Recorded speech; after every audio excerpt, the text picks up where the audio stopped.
अस्सलाम वालेकुम, this is Aftab Nasir ji. Dear student, last lecture के अंदर हमने एक्सरसाइज 3.5 का क्वेश्चन नंबर 5 और क्वेश्चन नंबर 6 कर लिया था। अब हम करने जा रहे हैं नेक्स्ट एक्सरसाइज 3.6। तो इसका फर्स्ट क्वेश्चन हमारे पास है, इसकी स्टेटमेंट है। क्वेश्चन नंबर 1 हमारे पास का फर्स्ट पार्ट है। क्वेश्चन नंबर 1 कहता है कि if A ratio B equal to C ratio D, A B C D not equal to 0, then show that this. इसमें कहता है कि ये दो रेशो इक्वल दी गई हैं, ये गिवन है हमारे पास, और हमने ये प्रूव करना है कि ये टू फ्रैक्शन जो हमारे पास हैं ये इक्वल हैं, ये साबित करना है हमने। तो सबसे पहले उसने दो रेशो दी हुई हमें, ये गिवन है हमारे पास। जब भी दो रेशो इक्वल गिवन दी गई होंगी तो आपने अपने माइंड में बिठा लेना है कि आपने उस वक्त के मेथड अप्लाई करना है इसके ऊपर। के मेथड क्या है ये मैं आपको बाद में बताता हूँ। आपके माइंड में होना चाहिए कि जब दो रेशो इक्वल लिखी होंगी, गिवन होंगी, तो आपने उस वक्त उसके अंदर के मेथड अप्लाई करना है। और के मेथड कैसे अप्लाई करना है ये मैं नेक्स्ट बताता हूँ। और इसमें कहता है कि A B C D, four जो हमारे पास क्वांटिटीज़ हैं ये नॉट इक्वल टू 0, ये 0 के बराबर नहीं होनी चाहिए। अगर ये 0 के बराबर होती तो आपको पता होना चाहिए, अगर ये 0 कर देते हैं तो हमारे पास जो फ्रैक्शन है उसके डिनोमिनेटर में 0 आ जाएगा, तो वो हमें अनडिफाइंड फॉर्म मिलती है। तो इसने क्लियर कर दिया कि A B C D not equal to 0। तो इधर कहता है शो दैट ये दो फ्रैक्शन इक्वल है। तो इसके लिए हमने के मेथड यूज़ करना है। उसका तरीका क्या है, सबसे पहले हमारे पास गिवन जो रेशो गिवन है वो हमारे पास क्या है, a ratio b c ratio d. आपको पता है जब रेशो हमारे पास होती है जिसको हम फ्रैक्शन में भी लिख सकते हैं इस तरह से, a over b c over d. तो हम लेट कर लेते हैं कि ये जो दो फ्रैक्शन इक्वल दी गई हैं इन दोनों को हम लेट कर लेते हैं कि ये किसके इक्वल हैं जी, के इक्वल। तो अगर ऐसे है कि दोनों ए और बी और सी और डी दोनों के इक्वल हैं, तो इससे मुराद ये है कि हम इसको कह सकते हैं then A over B equal K and C over D equal K. इससे मुराद ये है कि ये जो है इसके इक्वल है और ये इसके इक्वल है, तो ये इसके भी तो इक्वल है ना, और सी ओवर डी भी इसके इक्वल है। दोनों इक्वल हैं तो दोनों को हम के इक्वल लिख सकते हैं। अब हमारा काम इसमें क्या है, हमने प्रूव क्या करना है, हमने प्रूव करना है, हम लिख लेते हैं टू प्रूफ ये सिनेरियो। इसमें क्या है 4a माइनस 9b ओवर में हमारे पास है 4a plus 9b is equal to 4c minus 9d over में 4c प्लस 9d। ठीक हो गया। अब ये हमारे पास है, हमने क्या करना है, सबसे पहले इसकी लेफ्ट हैंड साइड लेते हैं उसको सॉल्व करते हैं, फिर इसकी राइट हैंड साइड लेंगे उसको सॉल्व करेंगे। तो हम क्या करते हैं, लेफ्ट हैंड साइड ले लेते हैं। तो लेफ्ट हैंड साइड इसकी क्या है जी हमारे पास, a 4a minus 9b 4a। अच्छा इधर एक और स्टेप कर लें, अगर हम a की वैल्यू निकालते हैं तो वो हमारे पास इधर क्या निकलती है, b इधर डिवाइड और इधर जाके मल्टीप्लाई होता है। इसी तरह इधर c की वैल्यू निकालते हैं तो वो हमें d के वैल्यू देता है। मतलब a की वैल्यू हमारे पास आ गई b के, और यहाँ से c की वैल्यू हमारे पास आ गई d के। तो हम a b की वैल्यू इस वजह से निकाल रहे हैं इधर, क्योंकि इसके आगे में हमें ज़रूरत पड़नी है। तो यहाँ हमारे पास जो आ गई 9b, ये इसकी लेफ्ट हैंड साइड ली है। अब लेफ्ट हैंड साइड के लेते हुए हमें पता है कि यहाँ हमें a और b दिया गया है, तो हमारे पास a की वैल्यू गिवन है। तो a की वैल्यू अगर इसके अंदर पुट करते हैं तो क्या रिजल्ट मिलता है, तो हम लिखेंगे 4 इंटू a की जगह क्या पुट करेंगे b के माइनस 9b डिनोमिनेटर में, 4 इंटू a की जगह उसकी वैल्यू a की, तो वो हमारे पास आता है b के माइनस 9 इंटू b। मज़ीद इसको सॉल्व करें तो हमारे पास क्या आता है, 4 के से मल्टीप्लाई कर लेंगे तो हमारे पास आ जाएगा 4b के, और पहले हमारे पास गिवन है 9b। ठीक हो गया। और डिनोमिनेटर में भी हमारे पास 4b के मल्टीप्लाई हो रहा है, तो हमारे पास आ जाएगा 4b के प्लस 9b। ठीक हो गया। दोनों में अगर हम कुछ देखें कॉमन आ रहा है, b भी कॉमन आ रहा है, और हमारे पास 9b इसमें b कॉमन आ रहा है।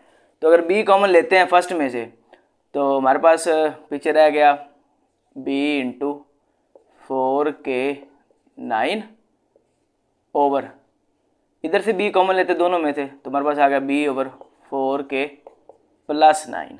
तो बी से कट गया तो हमारे पास आ गया 4k माइनस 9 ओवर में हमारे पास आ गया 4k प्लस 9। तो ये हमारे पास जो फर्स्ट इक्वेशन है उसको सॉल्व करके हमने इसको फाइंड कर लिया, या आप इसको ऐसे ही लेफ्ट हैंड साइड कह सकते हैं। तो मज़ीद अगर हम देखें तो हम अब ले लेते हैं इसकी राइट हैंड साइड।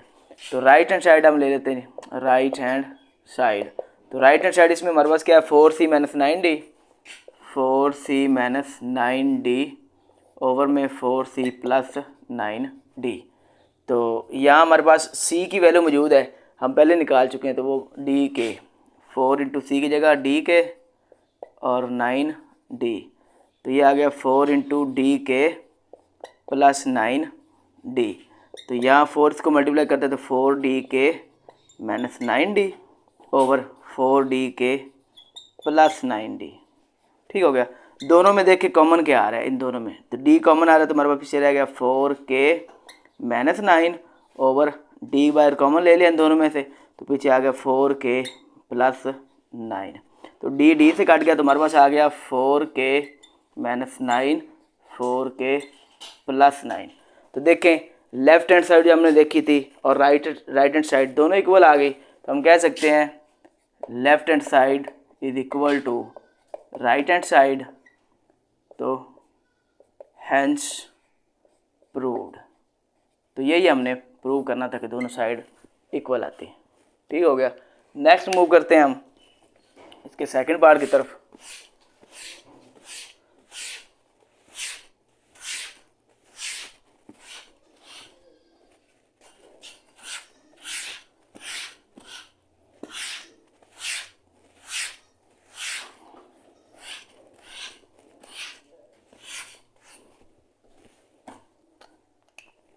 जी सेकंड पार्ट हमारे पास इसका है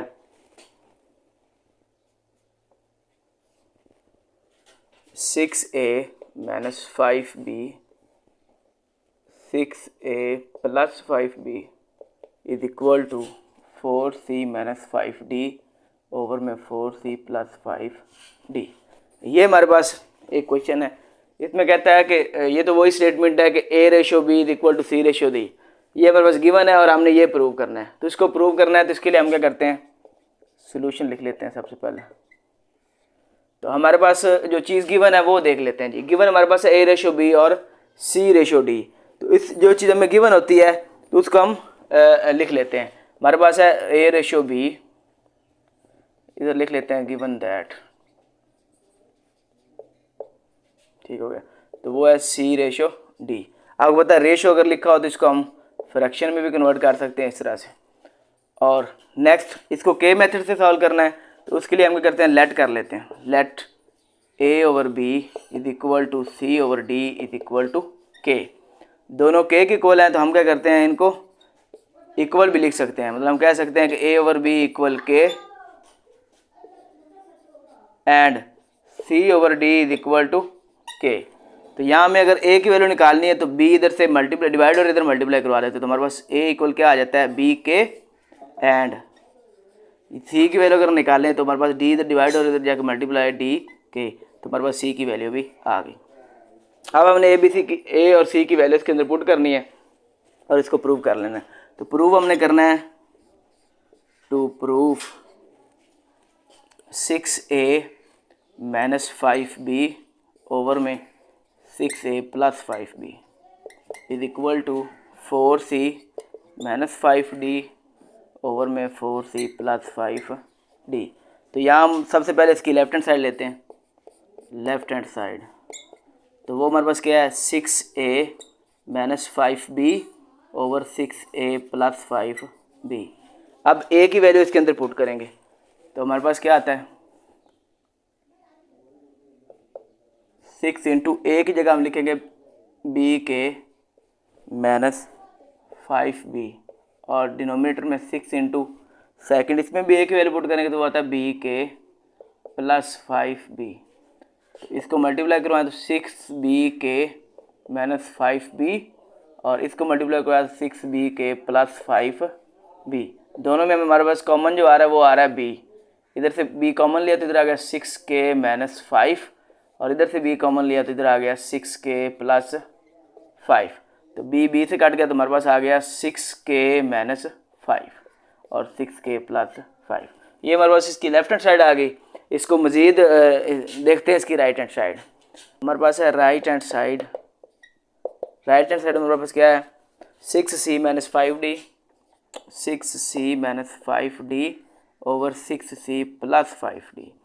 तो यहाँ में c की वैल्यू हमारे पास है dk, तो पुट करते हैं 6 into dk minus 5d over हमारे पास नेक्स्ट इसका है 6 इंटू सी की जगह डी के वैल्यू इसकी पुट कर दी और ये प्लस 5d। तो ये आ गया 6dk माइनस 5d ओवर 6 से मल्टीप्लाई 6dk प्लस 5d। दोनों में हमारे पास d कॉमन आ रहा है तो d हम कॉमन लेते हैं। बाकी हमारे पास रह गया 6k माइनस 5 ओवर इधर से कॉमन लिया इधर d, तो इधर भी d कॉमन ले लिया। पीछे आ गया 6k प्लस 5, तो d से काट गया तो हमारे पास आ गया 6k माइनस 5 और 6k प्लस 5। तो यहाँ हमारे पास जो लेफ्ट हैंड साइड और राइट हैंड साइड इक्वल आ गई, तो हम कह सकते हैं left hand side is equal to right hand side. तो यही प्रूव करना था, हैंस प्रूव्ड। ये प्रूव हो गया, ठीक हो गया। नेक्स्ट क्वेश्चन की तरफ मूव करते हैं। नेक्स्ट क्वेश्चन हमारे पास क्या है,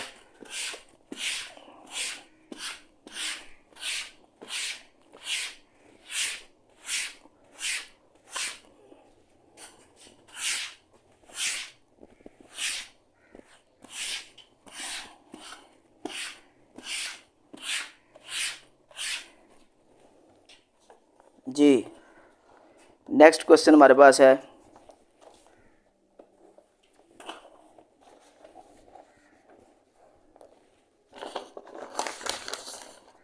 क्वेश्चन थर्ड पार्ट है हमारे पास a over b a square c square over b square d square, ठीक हो गया। तो ये हमारे पास नेक्स्ट पार्ट है। इसमें कहता है स्टेटमेंट वही है कि a ratio B equal c ratio D, A B C D not equal to 0 then show that. इसको हमने शो करना है। तो हमारे पास जो चीज़ गिवन है पहले हम वो देखते हैं क्या चीज़ गिवन है। हमारे पास गिवन है given that A ratio B equal है सी रेशो डी। तो इसको रेशो का हम लिख सकते हैं a over b c over d, fraction form में लिख लिया। अब हम लेट कर लेते हैं इसको के मेथड के लिए कि ए ओवर बी और सी ओवर डी हमारे पास दोनों के इक्वल है। तो अगर हम इसको देखें then A over B equal K and C over D is equal to K. तो यहाँ से अगर हम ए की वैल्यू निकालते हैं तो बी को इससे मल्टीप्लाई किया तो ये आ गया बी के एंड सी इधर से वैल्यू निकालते तो डी डिवाइड और इधर जाके मल्टीप्लाई करो, तो सी की वैल्यू हमारे पास क्या आ गई डी के। अब हमने प्रूव करना है कि ये जो दोनों फ्रैक्शन इक्वल है, तो इसके लिए हम लिख लेते हैं टू प्रूव। हम प्रूव क्या करने जा रहे हैं, a over B equal square root a square c square over d square b square और d square b square plus D square. तो ये प्रूव करने के लिए हमको सबसे पहले क्या करते हैं जी, इसकी लेफ्ट हैंड साइड लेते हैं फिर राइट हैंड साइड लेंगे। तो लेफ्ट हैंड साइड हमारे पास आई ए ओवर बी। तो ए हमारे पास क्या है बी के, ए हमारे पास क्या है बी के और डिनोमिनेटर में हमारे पास है बी। तो बी से कट गया तो हमारे पास के क्या आ गया, इसकी लेफ्ट हैंड साइड हमने सॉल्व की तो हमारे पास इसका आंसर आ गया के। नेक्स्ट हम मूव करते हैं इसकी राइट हैंड साइड की तरफ। तो राइट हैंड साइड इसकी देखते हैं, उसमें हमारे पास है a square plus c square over b square d square. तो ए स्क्वायर मतलब ए की वैल्यू वो है बी के, वो पुट कर लेते हैं, और सी की वैल्यू भी मौजूद है वो है डी के। डिनोमिनेटर में हमारे पास आ गया B square plus D square, ठीक हो गया। बी और डी की वैल्यू निकाली हमने, ए और बी की सी की वैल्यू पुट करनी। तो बी के स्क्वायर है तो इससे मुराद बी का स्क्वायर और साथ ही इंटू के स्क्वायर। डी के का स्क्वायर है तो इसको भी स्क्वायर कर लेते हैं, डी स्क्वायर के स्क्वायर। तो यहाँ हमारे पास आ गया बी स्क्वायर और डी स्क्वायर। तो यहाँ बी स्क्वायर के स्केयर, डी स्केयर के स्केयर, इधर के स्केयर इधर भी के स्केयर है, तो के स्केयर इनमें से कॉमन आ सकता है। पीछे रह गया B square plus D square और डिनोमिनेटर में हमारे पास आ गया B square D square. B square D square से काट गया तो हमारे पास आ गया के स्केयर स्केयर रूट, तो स्केयर स्केयर रूट से काट गया तो हमारे पास आ गया के। हमारे पास लेफ्ट हैंड साइड और राइट हैंड साइड इक्वल आई, तो हम कह सकते हैं left hand side is equal to right hand side. तो यही हमने प्रूव करना था, हैंस प्रूव्ड। ठीक हो गया। नेक्स्ट मूव करते हैं इसके फोर्थ पार्ट की तरफ।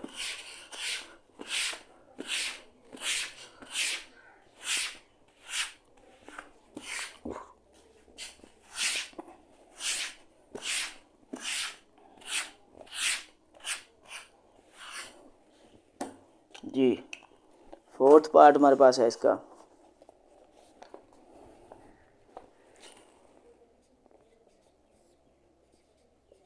A6 C6 B6 और D6 is equal to A cube C cube B cube D cube. अब हमारे पास A ratio B is equal to C ratio D given है, हमने ये प्रूव करना है कि ये दो रेशो इक्वल आते हैं यानी। तो उसके लिए हम क्या करते हैं, सबसे पहले सोल्यूशन, तो उसमें हम सबसे पहले ले लेते हैं हमारे पास गिवन क्या है। तो हमारे पास गिवन था A ratio B is equal to C ratio D। तो आपको पता है रेशो जो दी गई उसको हम फ्रैक्शन में लिख लेते हैं C ओवर D। तो हम लेट कर लेते हैं K मेथड के लिए कि A over B equal C over D is equal to K। तो हम कह सकते हैं देन A ओवर B ये भी K के इक्वल आ गया और यहाँ से C ओवर D ये भी K के इक्वल आ गया। तो यहाँ ये जो A इधर है और B इधर मल्टीप्लाई करवा देंगे, डिवाइड हो रहा है ना, तो इस साइड पे मल्टीप्लाई हो जाएगा, तो यहाँ से A की वैल्यू आ गई। नेक्स्ट एंड C की वैल्यू निकालनी, D डिवाइड हो रहा है इधर मल्टीप्लाई हो जाएगा, तो यहाँ से C की वैल्यू आ गई। तो हमने प्रूव क्या करना है, लिख लेते हैं टू प्रूव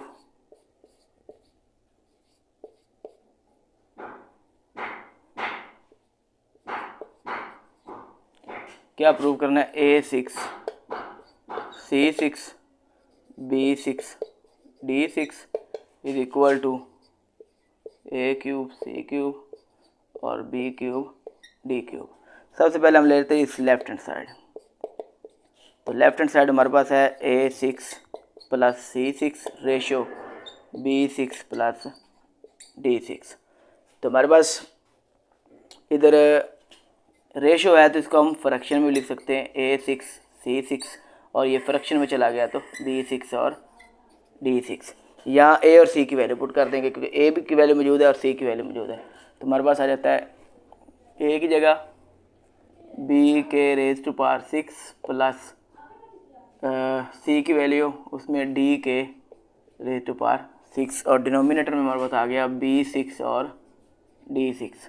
तो इन दोनों में देखें इसकी पावर 6 है उसकी पावर भी 6 है, तो हम अलग से ले सकते हैं B रेज टू पावर 6 और K रेज टू पावर 6। इस तरह D रेज टू पावर 6 और K रेज टू पावर 6 और डिनोमिनेटर में हमारे पास है B6 और D6।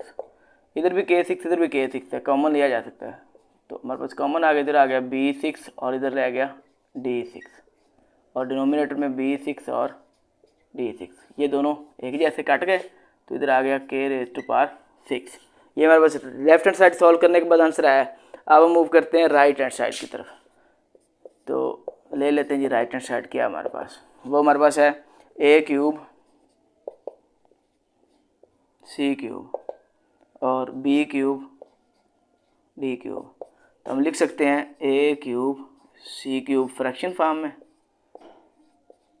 तो यहाँ A और C की वैल्यू मौजूद है हमारे पास, वो पुट कर देते हैं। A की जगह हम पुट करेंगे B के होल पावर 3 और C की जगह पुट करेंगे D के होल पावर 3 और नीचे आ गया B क्यूब और D क्यूब।